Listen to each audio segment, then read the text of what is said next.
ആൺമക്കളെയും 2 പെൺമക്കളെയും പ്രസവിച്ച ഒരമ്മയാണ് ഞാൻ. എനിക്കിപ്പോൾ 54 വയസ്സുണ്ട്. മക്കളെല്ലാം ഓരോ വയസ്സിന്റെ വ്യത്യാസമേ ഉള്ളൂ. പണ്ടത്തെ കാലമല്ലേ, ഒന്നും അറിയാത്ത പ്രായം. അറിയാത്ത കാര്യങ്ങൾ പറഞ്ഞു തരാൻ പോലും ആരുമില്ലായിരുന്നു.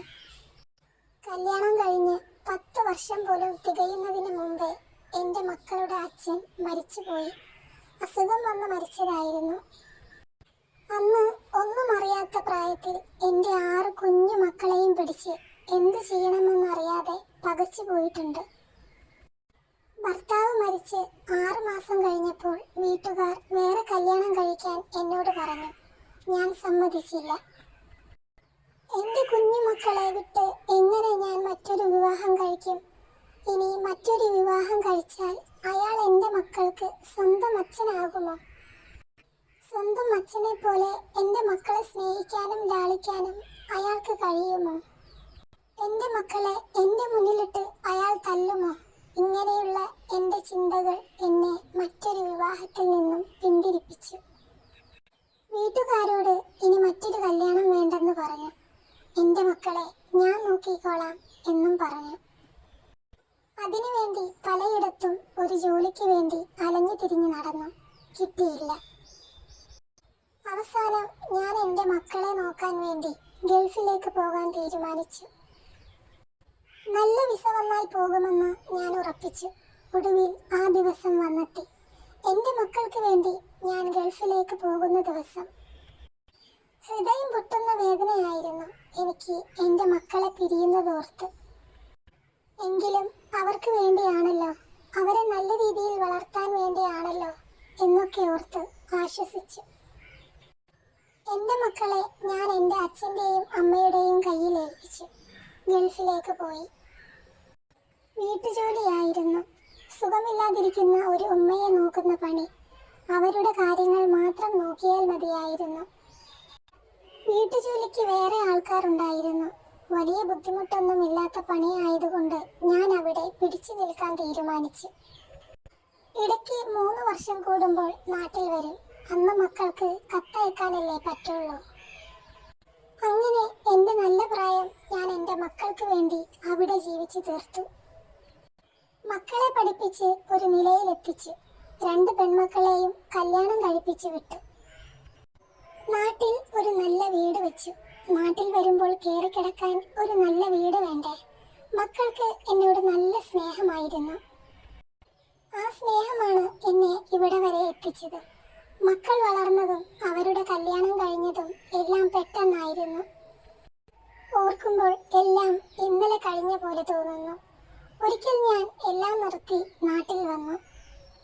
ബാധ്യതകളെല്ലാം തീർന്ന സന്തോഷത്തിൽ ഇനിയുള്ള കാലം മക്കളുടെ കൂടെ സന്തോഷത്തോടെ ജീവിക്കാനും വേണ്ടി എല്ലാം നിർത്തി നാട്ടിലെത്തി. നാട്ടിൽ വന്ന കുറച്ചു നാൾ എല്ലാവർക്കും നല്ല സന്തോഷവും സ്നേഹവും ഒക്കെയായിരുന്നു. ദിവസങ്ങൾ കഴിയുന്തോറും മക്കളും മാറാൻ തുടങ്ങി. അവരുടെ ലോകമെന്ന് പറയുന്നത് തന്നെ അവരുടെ ഭാര്യയും മക്കളും മാത്രമായി മാറി. അവിടെ എൻ്റെ മക്കൾക്ക് ഞാനൊരു അധികപ്പറ്റായിരുന്നു. അത് അവർ പറയാതെ തന്നെ ഞാൻ മനസ്സിലാക്കി. വീണ്ടും ഒരു ദേശാടന പക്ഷിയെപ്പോലെ ഞാൻ അലഞ്ഞു നടന്നു. മക്കളുടെയും മരുമക്കളുടെയും കുത്തുവാക്കുകൾ സഹിക്കാൻ പറ്റാതെ ഞാൻ എൻ്റെ വീട്ടിലും എൻ്റെ കൂടപ്പിറപ്പുകളുടെ വീട്ടിലും മാറി മാറി നിന്ന് ദിവസങ്ങൾ തള്ളി നീക്കി. അവിടെയും ഒറ്റപ്പെടുത്തലുകളും കുത്തുവാക്കുകളും മാത്രം. നീ ഇത്രയും നാൾ ഗൾഫിൽ പോയി നിന്നിട്ട് ഞങ്ങൾക്ക് വേണ്ടി എന്ത് ചെയ്തു? ഞങ്ങൾക്ക് നീ എന്തെങ്കിലും തന്നിരുന്നോ? എല്ലാം നീ നിന്റെ മക്കൾക്കല്ലേ കൊടുത്തത്. ഇപ്പോ എന്തായി? അനുഭവിക്ക്. ഉള്ളതെല്ലാം മക്കൾക്ക് വാരി കൊടുക്കുമ്പോൾ നീ നിനക്ക് വേണ്ടിയെങ്കിലും എന്തെങ്കിലും മാറ്റിവെക്കണമായിരുന്നു. ഇപ്പോൾ നീ ഒറ്റയ്ക്ക് അനുഭവിച്ചോ എന്നും പറഞ്ഞുള്ള സ്വന്തക്കാരുടെ കുത്തിപ്പറച്ചില്. ഇതൊന്നും കേട്ടിരിക്കാൻ എനിക്ക് കഴിയാത്തത് കൊണ്ട് ഞാൻ അവിടെ നിന്നും ഇറങ്ങി. ഞാൻ എൻ്റെ മക്കളുടെ അടുത്തേക്ക് പോയി. അവിടെ ചെന്നപ്പോൾ തന്നെ മാവേലി വന്നെന്നും പറഞ്ഞ് കളിയാക്കാൻ തുടങ്ങി. എനിക്ക് അതിൽ വിഷമമൊന്നുമില്ല. കാരണം എൻ്റെ മക്കളെ സ്നേഹിക്കേണ്ട പ്രായത്തിൽ എനിക്ക് അവരെ സ്നേഹിക്കാൻ പറ്റിയിട്ടില്ല. അവരെ നല്ല രീതിയിൽ വളർത്തണം എന്ന ചിന്ത മാത്രമായിരുന്നു അന്നെനിക്ക്. സ്നേഹം കൊടുത്താലല്ലേ തിരിച്ചു കിട്ടൂ. അതുകൊണ്ട് എൻ്റെ മക്കൾ എന്നോട് കാണിക്കുന്നതിന് എനിക്ക് ഒരു പരാതിയുമില്ല. അവരെ ഞാൻ ഒരിക്കലും ശപിക്കുകയുമില്ല. എല്ലാം സഹിച്ചും ക്ഷമിച്ചും ഞാൻ ജീവിച്ചു പോന്നു. എൻ്റെ എല്ലാ കാര്യങ്ങൾക്കും ആവശ്യങ്ങൾക്കും മക്കളുടെ മുന്നിൽ യാചിക്കേണ്ട അവസ്ഥ. ആ അവസ്ഥയിൽ ഞാൻ അറിയാതെ ചിന്തിച്ചു പോയി, എനിക്കും ഒരു ഭർത്താവ് ഉണ്ടായിരുന്നെങ്കിൽ അദ്ദേഹം എൻ്റെ കാര്യങ്ങളൊക്കെ നോക്കില്ലായിരുന്നു. ഒറ്റപ്പെട്ട എൻ്റെ ജീവിതം എന്നെ ആ ചിന്തയിൽ കൊണ്ടെത്തിച്ചു. ഇനി എന്നെ ആര് കല്യാണം കഴിക്കാനാ? ആ പ്രായം കഴിഞ്ഞില്ലേ? അങ്ങനെയൊക്കെ ഞാൻ ചിന്തിക്കുന്ന സമയത്തായിരുന്നു എൻ്റെ ഒരു ബന്ധു ഒരു ആലോചന കൊണ്ടുവരുന്നത്. അയാളുടെ ഭാര്യ മരിച്ചിട്ട് 6 മാസം കഴിഞ്ഞു. 2 മക്കളുണ്ട്. അവരുടെ കല്യാണം കഴിഞ്ഞു. അവർക്ക് അച്ഛൻ ഒറ്റപ്പെട്ട് ജീവിക്കുന്നത് കണ്ടിട്ട് നല്ല വിഷമമുണ്ട്. അതുകൊണ്ട് മക്കളാ അച്ഛന് കല്യാണം ആലോചിക്കുന്നത്. നല്ല സ്നേഹമുള്ള മക്കളാ. നിനക്ക് സമ്മതമാണോ? ഞാൻ നിന്റെ മക്കളോടൊന്ന് സംസാരിക്കട്ടെ എന്ന് അയാൾ പറഞ്ഞു. ഞാനൊന്നും മിണ്ടിയില്ല. അയാൾ മക്കളോട് ചോദിച്ചപ്പോൾ, നിങ്ങൾക്ക് വേറെ പണിയൊന്നുമില്ലേ?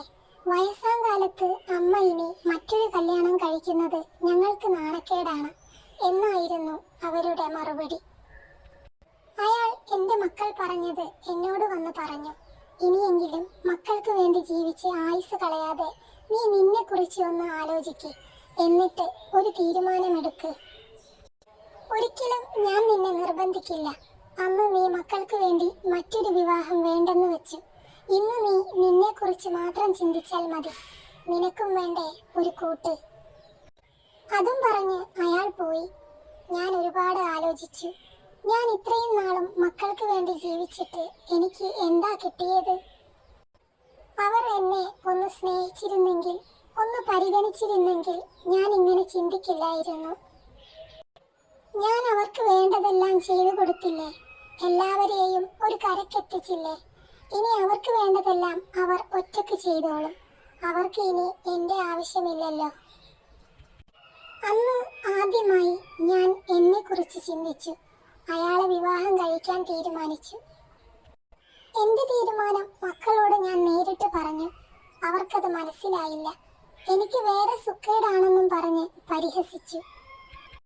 ഇനി ഞാൻ അയാളെ കല്യാണം കഴിച്ചാൽ മക്കൾ ഞാനുമായിട്ട് ഒരു ബന്ധവും ഉണ്ടാകില്ലെന്ന് തറപ്പിച്ചു പറഞ്ഞു.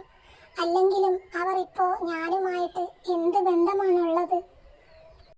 എനിക്ക് എന്ത് പരിഗണനയാണ് തരുന്നത്?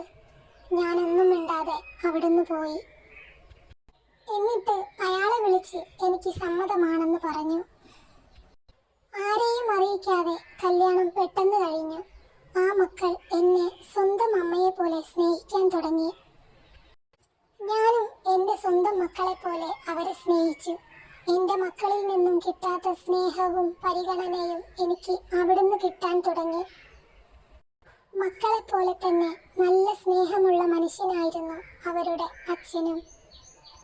എന്തോ എൻ്റെ ജീവിതത്തിന് ഒരർത്ഥമുണ്ടായതുപോലെ തോന്നി. ഇനി ആ അമ്മയില്ലാത്ത മക്കൾക്ക് വേണ്ടി അവരെ സ്നേഹിച്ച് ജീവിക്കണം എന്ന് തോന്നി. ഇപ്പോൾ ഞാൻ എൻ്റെ മക്കളും ഭർത്താവുമൊത്ത് സുഖമായി സന്തോഷത്തോടെ ജീവിക്കുന്നു. എന്നെങ്കിലും എൻ്റെ മക്കൾ എന്നെ മനസ്സിലാക്കി തിരിച്ചു വരും എന്ന പ്രതീക്ഷയോടെ ഞാൻ ജീവിക്കുന്നു, അവരെ ഓർത്ത്.